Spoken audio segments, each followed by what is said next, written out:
Boa tarde, obrigado novamente pelo convite. Eu vou falar um pouquinho para vocês de um trabalho que nós fizemos na universidade sobre equilíbrio espinopélvico e fratura toracolombar, porque quase toda a literatura de equilíbrio espinopélvico ela se refere à doença degenerativa ou deformidade em coluna, e para trauma, embora muito se fale de cifose, indicação cirúrgica pela cifose, a gente não tinha muita literatura ou desconhece literatura sobre o tema. Esse é um trabalho que ele foi aceito para publicação, mas não saiu.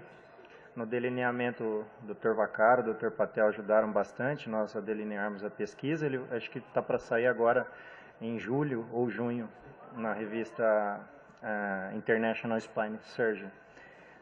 Para começar, as fraturas do tipo A, sem déficit, da nova classificação AO, a gente sabe que o tratamento não cirúrgico, o tratamento conservador, ele tem baixo risco de complicação neurológica, de deterioração neurológica.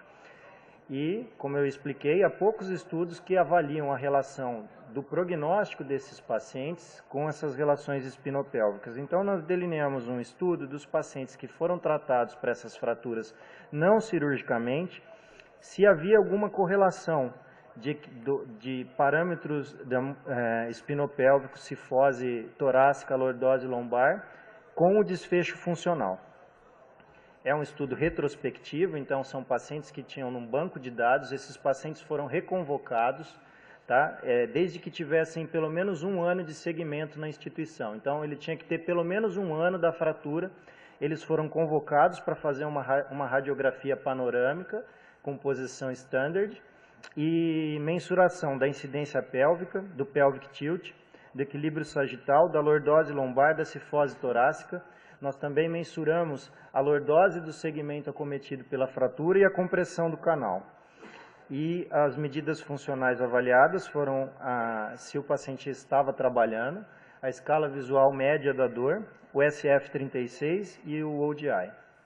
Só lembrando, as fraturas do tipo A da O-spine incluem as fraturas em compressão, as fraturas com split coronal ou split sagital, as A2, as explosões incompletas, que são as A3, e as explosões completas, que são as A4, desde que sem déficit neurológico.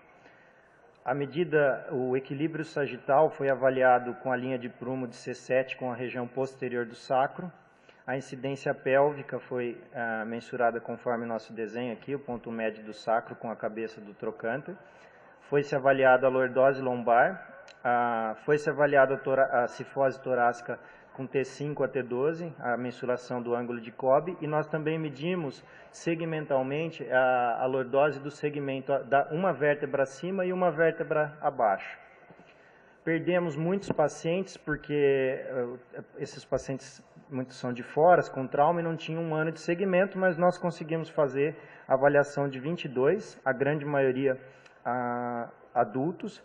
Aqui tem 70 anos, mas só foi incluído paciente mais idoso se teve trauma de alta energia cinética. Nós não temos densitometria para dizer que não era osteoporótico, mas em princípio traumas de alta energia cinética, não relacionados à osteoporose. O segmento médio até que foi bom, todos maiores de 1 ano, 27,8 meses. O TLIX foi todos os pacientes tiveram, nenhum maior que 4, obviamente que o TLIX maior que 4 era indicação cirúrgica em nossa instituição.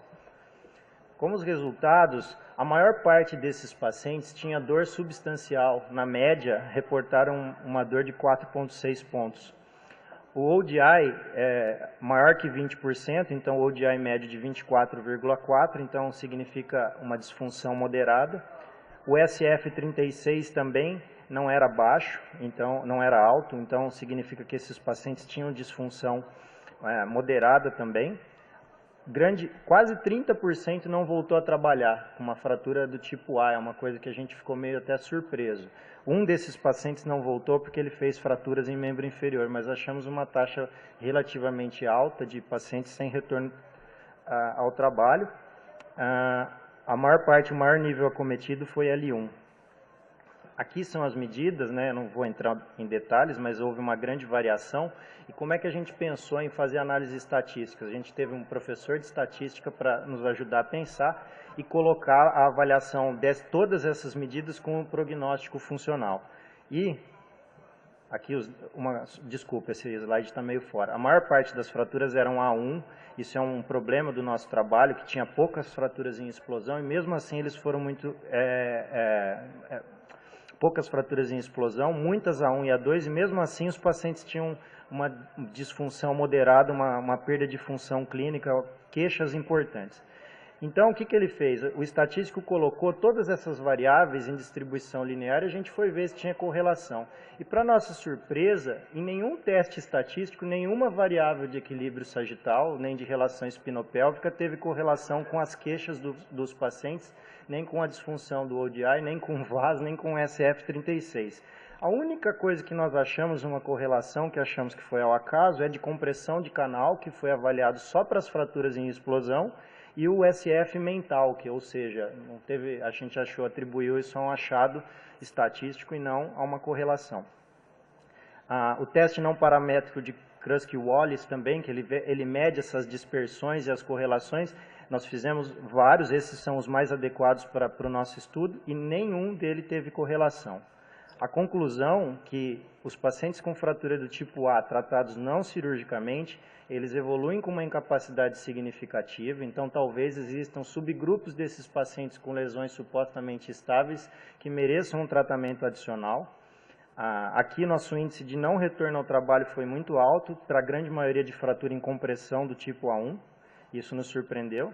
E a pergunta do nosso trabalho, a correlação espinopélvica e do alinhamento global com o prognóstico desses pacientes, a resposta que nós encontramos foi não, não há.